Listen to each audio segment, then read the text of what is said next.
Mesdames, Messieurs, bonsoir et merci de la fidélité à la télévision nationale. Au sommaire de ce 13h, la fête du travail célébrée en Guinée. Toutes les couches socio-professionnelles ont répondu à l'appel.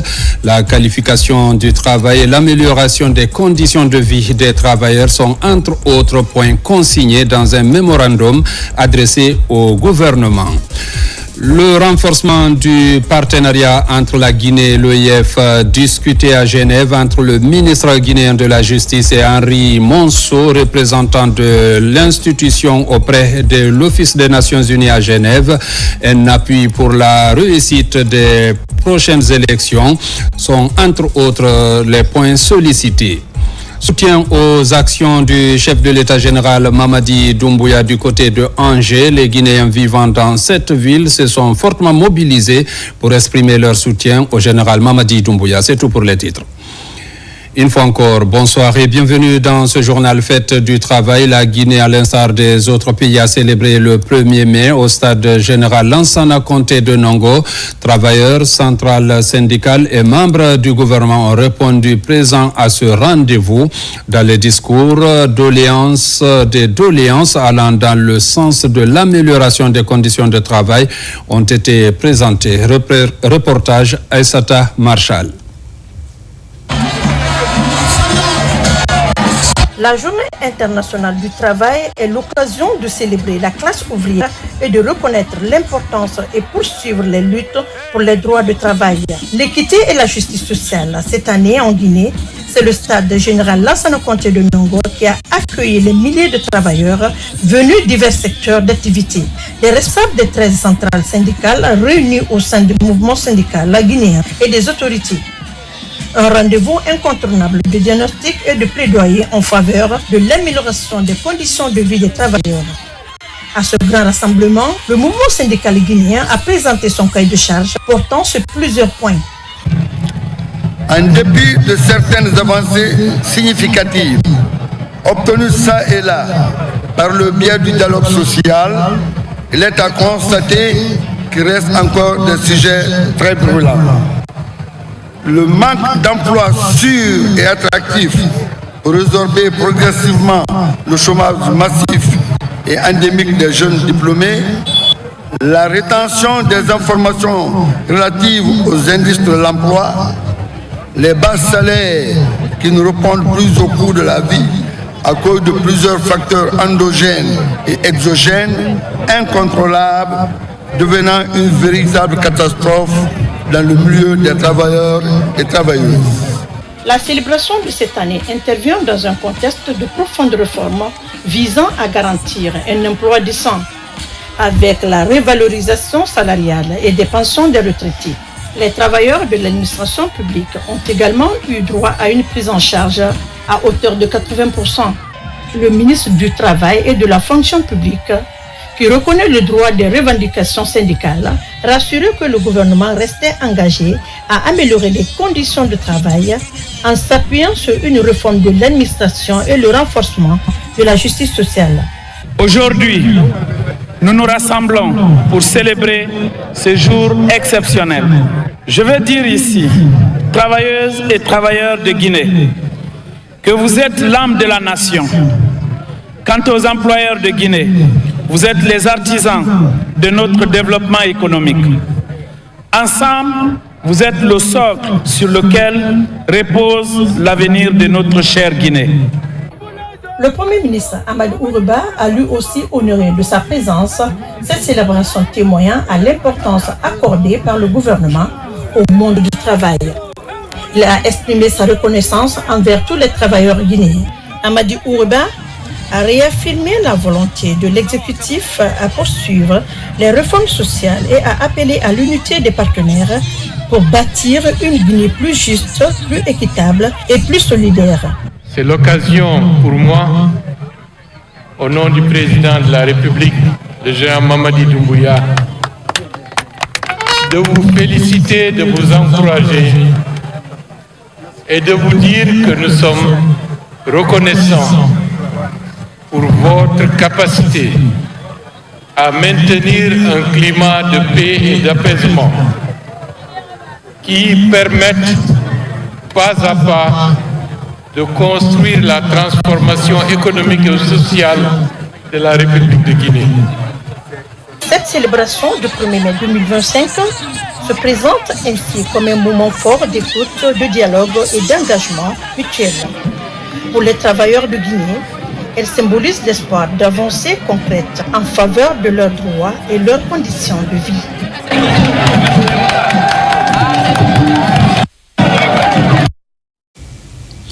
Le syndicat national de l'éducation n'était pas en marge de cette célébration avec le SNE. Les efforts du gouvernement sont reconnus. Des plaidoiries ont été également formulées pour une meilleure condition de travail. Reportage Mariam Kamara. Ils sont mobilisés à l'occasion de la Journée internationale du travail. L'intersyndicale de l'éducation, à travers le syndicat national de l'éducation SNE, à ses côtés, les enseignants et enseignantes de Guinée ont tenu à célébrer cette journée sous le thème « Pour la paix juste et durable, pour nos retraites et nos salaires ». Très grande joie d'être là aujourd'hui pour célébrer cette journée de reconnaissance du travail fait par tous les travailleurs du monde, particulièrement en Guinée. Et surtout ici, nous sommes réunis en tant que syndicat de l'éducation. Si on ne s'entend pas, le gouvernement aussi ne va pas essayer de nous aider. Nous appelons tous les enseignants à s'unir, à se donner la main pour avoir notre statut particulier. Les enseignants se disent conscients des défis qui mènent l'éducation. Ils saluent les améliorations apportées dans le secteur éducatif. À côté, d'autres attentes sont aussi remontées. Célébrons la Journée internationale des travailleurs et des travailleuses du monde d'Afrique et de la Guinée. Et singulièrement les enseignantes et les enseignants de Guinée pour louer, magnifier, glorifier non seulement les efforts faits en termes d'acquis dans la gouvernance actuelle. Nous formulerons des doléances qui vont dans le sens de la révision du statut particulier de l'éducation, de la professionnalisation de l'éducation, de l'adaptation de nos programmes d'enseignement aux réalités socio-culturelles de la Guinée. Et aussi, nous demandons au président de nous aider à avoir des logements sociaux. Cette journée est mise à profit pour un appel à l'unité. La 139e édition de la Journée internationale des travailleurs commémore les acquis du monde du travail. Même ambiance à l'intérieur du pays, les progrès sont salués, mais les défis restent à surmonter. C'est ce qui ressort des différentes prises de parole. La quintessence dans cette compilation de Younoussa Tawel Kamara. À l'occasion de la célébration du 139e anniversaire de la Fête internationale du travail, les travailleurs des secteurs publics et privés de la préfecture de Boké sont aux anges ce 1er mai. C'est ici, à la Maison des Jeunes de la commune urbaine, qu'ils se sont donné rendez-vous pour célébrer cette journée dédiée à la valorisation du travail et de la dignité humaine. Sentiment de satisfaction. Je suis de ceux-là qui ont commencé le combat de la révision de cette convention depuis plus de 10 ans. Aujourd'hui, par la grâce de Dieu, avec l'avènement du président Mamadi Doumbouya au pouvoir, nous avons finalement une convention révisée qui nous permet d'avoir des salaires qui pourront permettre aux Guinéens du secteur des mines de vivre de leur travail. C'est un jour solennel pour nous aujourd'hui de célébrer la fête du 1er mai 2025 ensemble pour que nous puissions échanger des idées pour le développement et le progrès du secteur minier et carrière. La célébration de cette journée a été marquée à Labé, plus précisément dans la commune rurale de Dongol-Sigon, préfecture de Mali, par une forte mobilisation syndicale. Cette année, nous avons voulu donner un contenu particulier à la célébration de la fête du travail en choisissant les grands des grands pour venir reconnaître et remercier ce grand homme qui a su se faire immortaliser de par la grandeur de ses œuvres au sein de sa grande communauté d'Ongel-Sigon. Même ambiance du côté de Kankan, où les travailleurs se sont fortement mobilisés à travers l'USTG, CONASIG et SIFOG pour donner un cachet particulier à l'événement.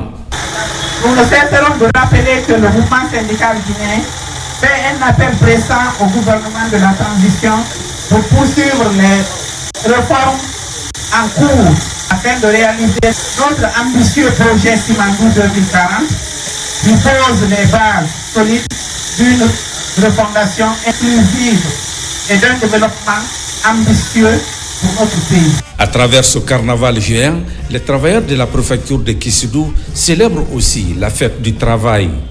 Une grande mobilisation pour magnifier les efforts du gouvernement guinéen. Cette journée symbolique est l'occasion de célébrer la dignité du travail, de réaffirmer notre engagement envers la justice sociale et d'appeler au respect des droits des travailleurs dans un climat de paix, de dialogue et de solidarité. À travers ce slogan, ces travailleurs de la région forestière sont mobilisés pour célébrer la journée internationale du travail ici dans la préfecture de Guékédou. L'événement a rassemblé les travailleurs de différentes corporations, mais également des autorités administratives à tous les niveaux. Notre reconnaissance est la sincère gratitude de tous les travailleurs de la région pour le dialogue social, la solidarité et l'unité que vous faites à travers nos communautés. En tout état de cause, notre syndicat, au nom de l'intercentrale CNTG-USTG, va œuvrer à vos côtés pour l'aboutissement heureux de vos missions de développement.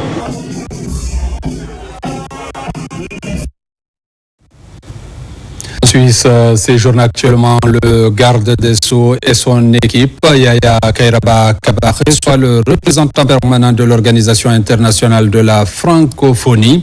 Les échanges portent sur le renforcement du partenariat. Le soutien de l'OIF est vivement réclamé lors des prochaines consultations électorales pour le retour à l'ordre constitutionnel. Tierno Younoussaba. En marge de l'examen périodique universel, la délégation guinéenne est reçue par la représentation de l'Organisation internationale de la francophonie à Genève. La rencontre porte sur l'amélioration du partenariat entre Conakry et l'OIF. Le garde des Sceaux, ministre de la Justice, sollicite de l'organisation un appui à un moment crucial où la Guinée est engagée dans la voie du retour à l'ordre constitutionnel. L'OIF, qui comme toujours nous a ouvert ses bras, nous a accueillis avec chaleur et nous continuons à remercier l'OIF.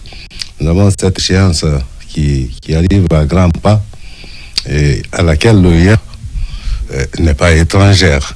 Nous sollicitons son implication si possible, son accompagnement également, puisque le mois de septembre est retenu le 21 septembre pour le référendum constitutionnel. Donc, même en tant qu'observateur, l'OIF est attendu et sera la bienvenue sur le terrain. Ici, l'Organisation internationale de la francophonie se montre satisfaite des progrès réalisés par la Guinée. Nous venons ensemble de travailler sur l'examen périodique universel qui est là aussi un mécanisme important et qui montre les progrès qui ont été accomplis par le pays au cours des 4 dernières années, celles qui précèdent le précédent cycle de l'examen périodique universel.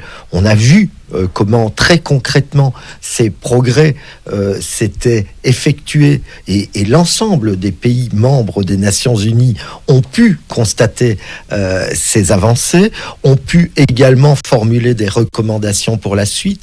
Donc il vient d'y avoir un moment extrêmement intéressant, extrêmement important. Et nous aussi, nous remercions profondément la République de la Guinée pour son engagement au sein de la francophonie. À Genève, le ministre de la Justice et des Droits de l'Homme poursuit ses rencontres. Yaya Kairaba Kaba et sa suite sont en quête de partenariat solide en vue de la promotion des droits de l'homme et de l'amélioration qualitative de notre système judiciaire. Une mission d'évaluation dans les zones aurifères du nord et ferrifères du sud de la Guinée. Question de voir les capacités des PME et les opportunités de sous-traitance.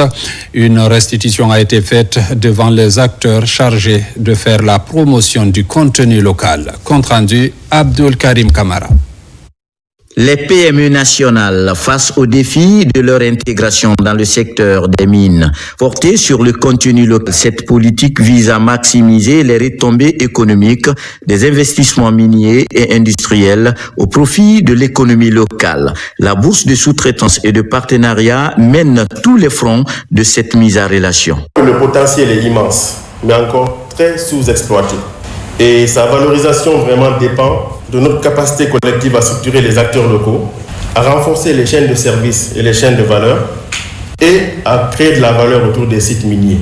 La BSTP s'engage aujourd'hui de faire un suivi rigoureux, notamment la formation et la structuration des entreprises et la mise en relation directe avec nos partenaires miniers. Une étude approfondie vient d'être menée sur les capacités des PME et les opportunités de sous-traitance dans les zones aurifères du Nord et ferrifères du Sud de la Guinée. Le groupement de cabinets en charge de cette étude restitue la mission. On se rend compte qu'il y a des opportunités réelles qui existent et que sur le plan institutionnel, l'État a fait des efforts exceptionnels. Nous pensons que d'ici les 2 prochaines années, ça va avoir des effets extrêmement importants au niveau des entreprises locales. C'est une complémentarité et une synergie d'action que demande vraiment le ministère du Commerce, de l'Industrie et des PME. Que chaque acteur puisse jouer un rôle, c'est-à-dire au niveau de l'élaboration des politiques, stratégies et lois, en même temps le renforcement de capacités qui est vraiment une priorité et pour mettre en avant le potentiel local. C'est une initiative du projet de gestion des ressources naturelles minières et de l'environnement dont le but est de structurer le tissu économique local et favoriser l'intégration de celui-ci dans les chaînes de valeur de l'industrie minière. Le président Mamadi Doumbouya, lors de la première réunion qu'il a eu à tenir avec les sociétés minières et les acteurs du secteur minier, il a demandé à ce que les acteurs veillent sur une plus grande participation des Guinéens dans l'exploitation minière. Donc c'est une opportunité à saluer et accompagner. Cette étude sur les opportunités de promotion du contenu local dans les zones minières va permettre à la bourse de sous-traitance de disposer d'un certain nombre de moyens pour mieux renforcer les capacités des entreprises locales. En France, les actions du général Mamadi Doumbouya forcent l'admiration. À Angers, précisément, les compatriotes manifestent leur reconnaissance. Une structure est créée pour la circonstance. Des actions sont menées en lien avec l'unité des Guinéens. Reportage Mohamed Souma, Amadou Touré. Un match gala suivi d'un banquet à l'initiative des amis du collectif Vivre Ensemble du Nord. Un groupe de jeunes Guinéens vivant à Lille, région de France. La démarche vise à soutenir les actions du président de la République, général d'armée Mamadi Doumbouya, notamment le programme Simandou 2040 que les initiateurs tâchent ici à expliquer aux autres Guinéens venus de partout de la France pour vivre ces instants. Tout Guinéen, de tout bord, à être avec le CNRD et son président général Mamadi Doumbouya. Sensibiliser les uns et les autres, les expliquer le pourquoi du CNRD déjà et le pourquoi du général Mamadi Doumbouya. C'est pour représenter les Lillois, la diaspora. Donc on est là pour faire entendre notre voix, qu'on accompagne le gouvernement, le président dans ses projets. Conscient que le développement de la Guinée ne peut devenir une réalité que lorsque la jeunesse prendra sa responsabilité à dépasser les considérations communautaires, que ces jeunes Guinéens établis ici à Lille ne manquent aucune opportunité à faire du thème du vivre ensemble le substrat de leur combat pour une Guinée émergente. C'est pour vous dire que personne ne sera oublié. Chacun de vous, la revendication de chacun sera prise en compte par le président de la République. Nous connaissons les difficultés de tout un chacun. Si vous avez les messages à lancer, vous avez vos représentants ici. On peut ne pas aimer le général Mamadi Doumbouya, mais nous avons un point commun, c'est le développement. Ce tournoi et ce banquet ont été des moments de retrouvailles, de convivialité et de renforcement des liens de parenté et de fraternité entre ces Guinéens qui ambitionnent que la paix et le développement pour leur pays. La mobilisation de la diaspora guinéenne s'accentue. Aux États-Unis également, un mouvement citoyen dévoile ses intentions en faveur du chef de l'État. La structure fondée par une compatriote se propose d'accompagner la politique de refondation. Reportage Daouda Bangoura, Saint-Martin Fancinadounou. Loin de son pays, la diaspora guinéenne des États-Unis d'Amérique fait preuve d'un engagement remarquable en participant activement au rayonnement des élections présidentielles. Ce sont des femmes et des hommes qui évoluent désormais au sein d'un mouvement dénommé COSAMAD, Comité de soutien aux actions du général Mamadi Doumbouya. Nous sommes réunis aujourd'hui pour assister à la naissance d'un mouvement porteur d'espoir, un mouvement destiné à soutenir les actions du général Mamadi Doumbouya. Il vous souviendra qu'en République de Guinée, depuis plus de 60 ans que nous avons accédé à notre indépendance nationale, à la souveraineté, il y a des projets qui dormaient dans les tiroirs. Il a fallu l'arrivée de ce tome du 5 septembre 2021 pour que ces différents projets puissent avoir le jour. Le COSAMAD incarne une volonté nationale d'accompagner le processus de transformation engagé par le président de la République. Il se veut une véritable plateforme qui va fédérer les Guinéens de l'intérieur et de l'étranger autour d'un idéal commun. Le président Doumbouya, par son courage, sa vision et sa détermination, a ouvert une nouvelle page de notre histoire. Il a su redonner confiance à une nation blessée, raviver la flamme de la dignité et poser les fondations d'un avenir plus juste. Le président de la République a un programme d'unité pour la Guinée, rassembler les Guinéens. Du 5 septembre à ce jour, le pays est en chantier. Il s'agit également de promouvoir une citoyenneté active, de cultiver une compréhension approfondie des enjeux, des acquis du président général Mamadi Doumbouya auprès des jeunes et des acteurs de la société civile, de défendre les principes de bonne gouvernance prônés par le gouvernement et le président de la République et d'œuvrer pour une Guinée unie, prospère et respectée sur la scène internationale. Parlons aussi de la semaine de l'étudiant. Les travaux sont ouverts à Conakry. Les étudiants en pharmacie pilotent l'activité. L'objectif recherché est double: promouvoir l'excellence et attirer l'attention des autorités sur les difficultés liées à la subvention des étudiants afin de participer aux différents concours en pharmacie. Mohamed Lamine Kamara. C'est une semaine de l'étudiant guinéen qui ouvre ses portes ici à l'université Gamal Abdel Nasser de Conakry. Elle est initiée par l'association des étudiants en pharmacie de Guinée.